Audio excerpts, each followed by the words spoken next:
교과서 43쪽 결과 선생님하고 같이 정리해 볼게요. 1번. 발효관의 용액에서 이산화탄소가 발생하는 까닭은 무엇인가? 이거는 배경 지식으로 여러분이 이미 알고 있죠. 효모가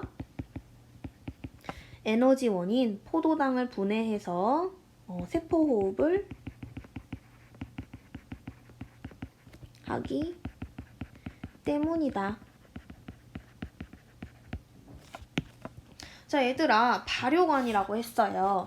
그런데 세포호흡을 한다고 했어요. 이 부분으로 궁금할 수 있는데 선생님이 이 부분을 설명해 줄게요. 세포호흡엔요, 두 종류가 있어요. 일반적으로 여러분이 알고 있는 산소호흡하고 그 다음에 무산소호흡. 산소호흡.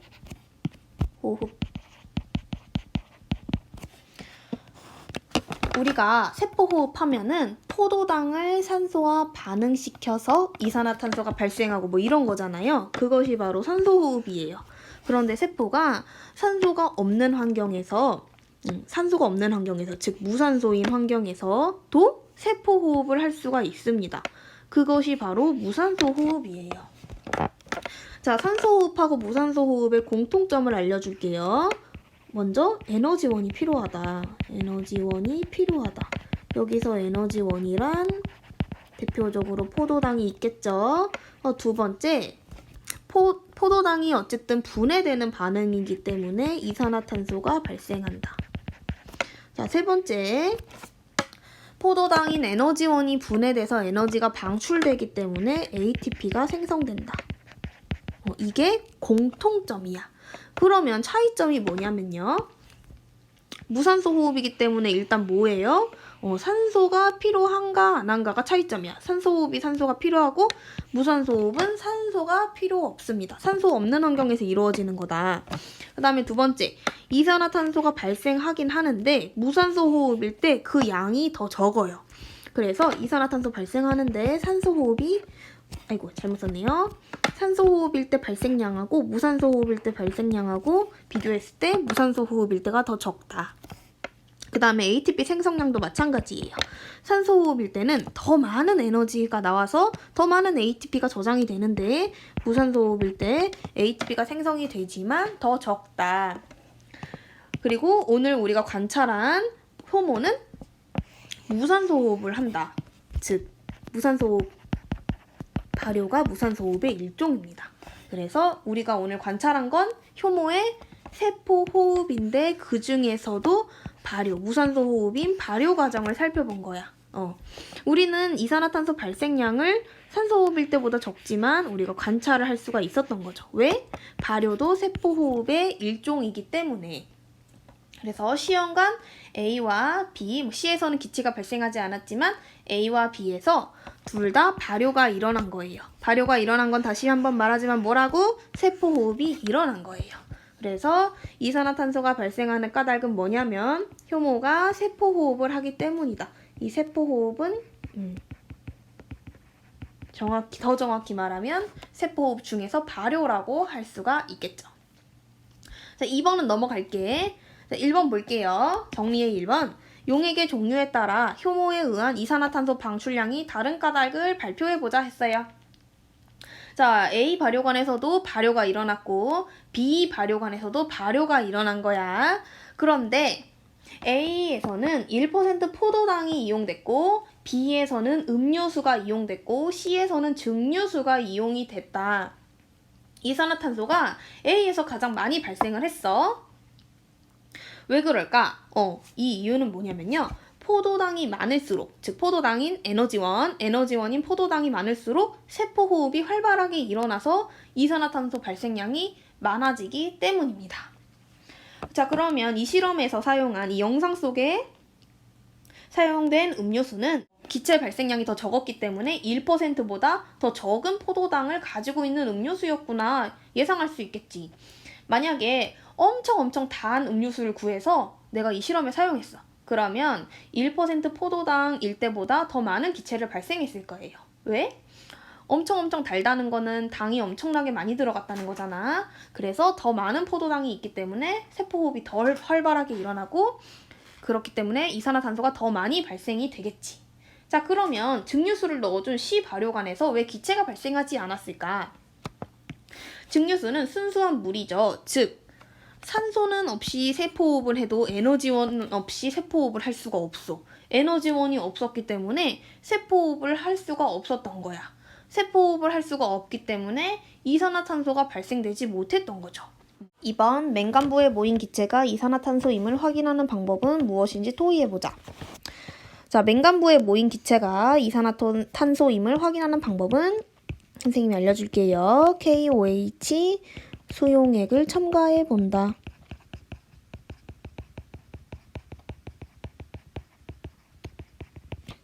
KOH는 수산화칼륨이라고도 해요. 그래서 수산화칼륨 수용액을 첨가해 본다.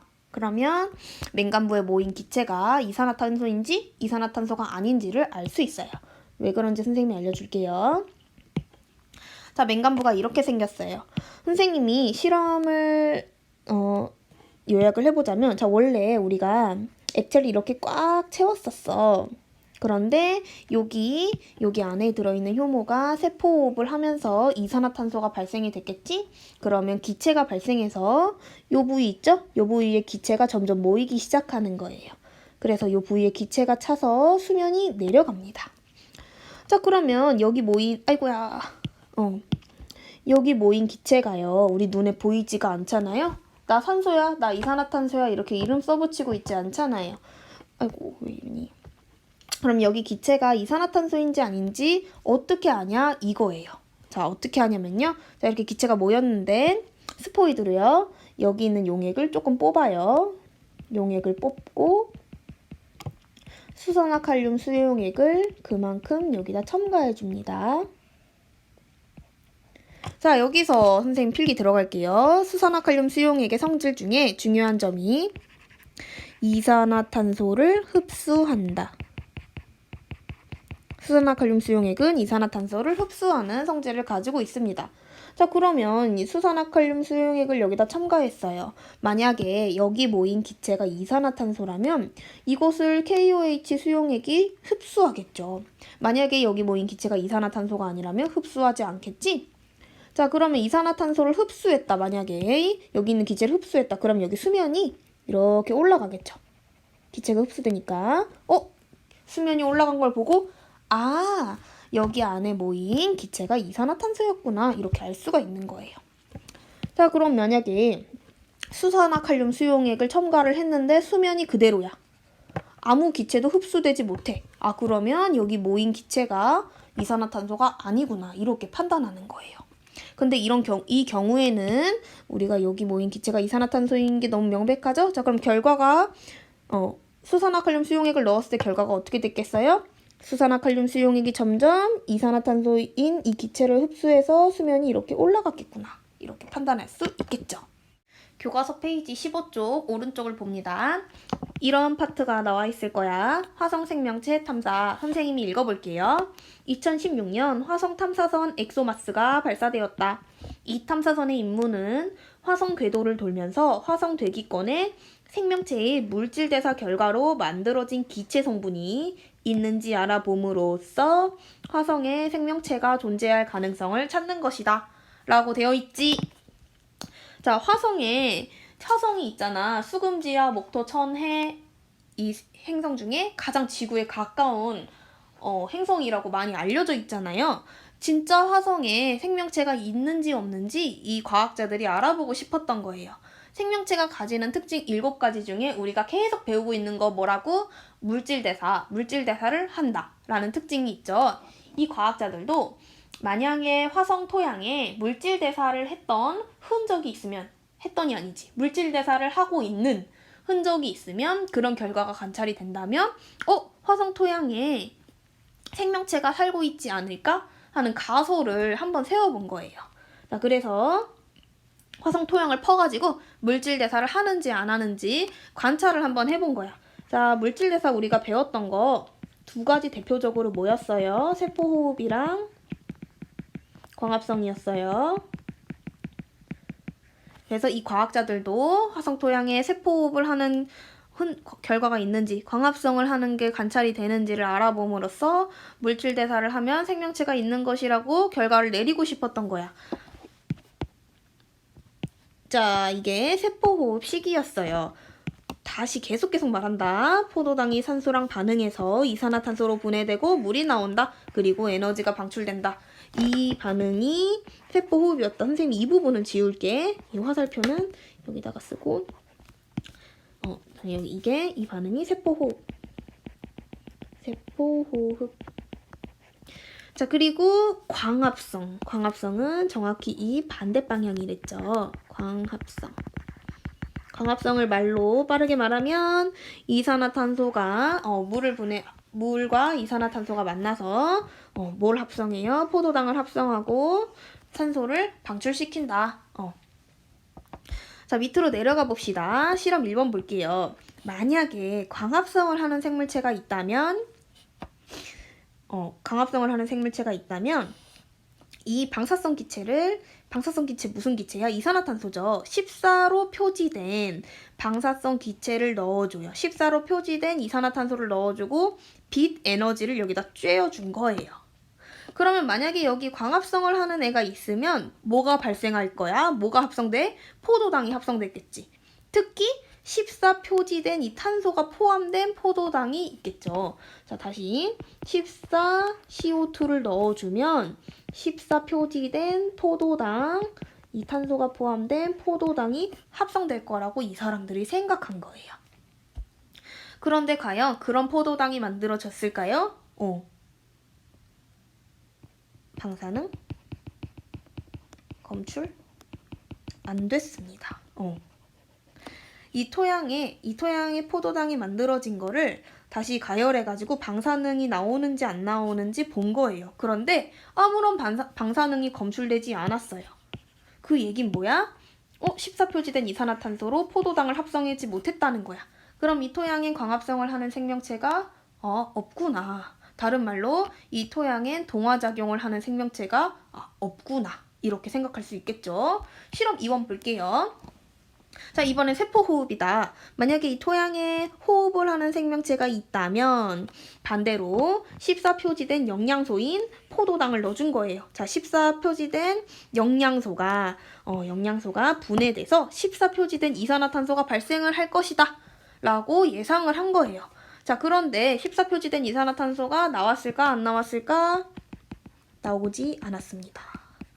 그럼 뭐야? 14표지된 포도당이 이산화탄소로 분해되지 못했다는 것은 여기에 세포호흡을 하는 생명체가 없었구나. 이렇게 생각을 할 수 있겠지? 즉, 다른 말로 말하면 여기에서 이화작용이 이루어지지 않았구나 라고 생각할 수가 있겠죠. 그러면 세포호흡을 하는 생명체도 없는 거네, 여기에. 그치? 자, 실험 3번은요. 만약에 호흡을 하는 생물체가 있다면 호흡에 필요한 공기를 흡수하고 호흡에 필요한 공기 뭐야?